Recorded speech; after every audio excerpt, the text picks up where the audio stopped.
Bonjour, bienvenue à bord de ce Morning Echo. Alors qu'Apple vient de déclarer qu'il a vendu 10 millions d'iPhone 6 en 3 jours et que nous avons passé le cap des 1 milliard de sites internet dans le monde, on va parler cybercriminalité. C'est un enjeu économique majeur pour nos économies d'aujourd'hui comme de demain. Une statistique.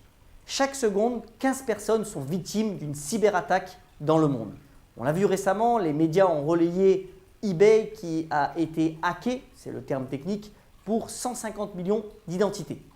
Il peut s'agir donc d'attaques de bandes organisées ou alors d'individus isolés sur des particuliers comme sur des entreprises. Et personne n'y échappe, ça peut être à la fois donc des attaques sur les biens des personnes, sur leur identité ou bien alors pour les entreprises, il peut s'agir de données sensibles, de transactions financières, bref, toute la cybercommunauté peut être attaquée. Aux États-Unis, on estime par exemple qu'en 2013, 40 millions de personnes ont été piratées sur leurs données.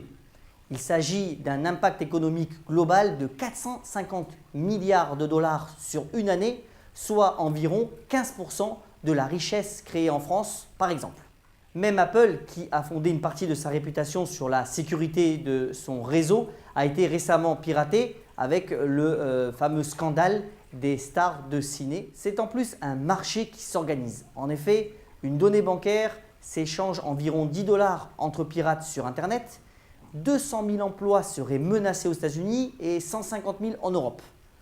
De plus, 30% des PME seraient touchés à l'heure actuelle en France. En contrepartie, la cybersécurité, c'est un secteur qui recrute. On estime par exemple que 1200 personnes seront recrutées sur ce secteur d'activité pour 2014 en France. Les conseils de base pour les particuliers comme pour les entreprises. D'abord, au niveau des mots de passe. Il est très important de pouvoir les changer fréquemment et d'avoir des mots de passe difficilement identifiables. La deuxième chose importante est de vérifier à 2 reprises, voire 3 reprises, le contenu d'un email que vous recevez.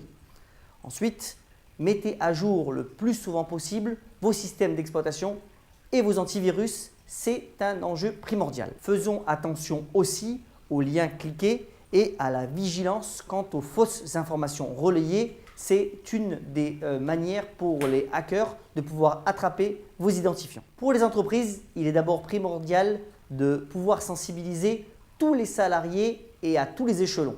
En effet, à partir du moment où la personne est sensibilisée au risque de la cyberattaque, elle va faire attention par rapport aux emails reçus, par rapport à ses identifiants et par rapport aux dispositifs de sécurité mis en place par l'entreprise. Il sera aussi primordial de protéger toutes les données via des sauvegardes successives et fréquentes et de mettre aussi à jour les logiciels concernant vos différentes applications le plus souvent possible.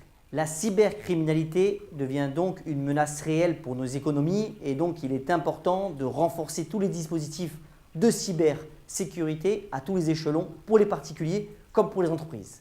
En vous souhaitant une excellente journée, je voudrais reprendre ce propos d'Anne Roumanoff, humoriste, qui disait « Mon ordinateur, j'essaye de tout faire ce qu'il me dit, mais lui ne fait rien de ce que je veux. » À bientôt sur Morning Echo.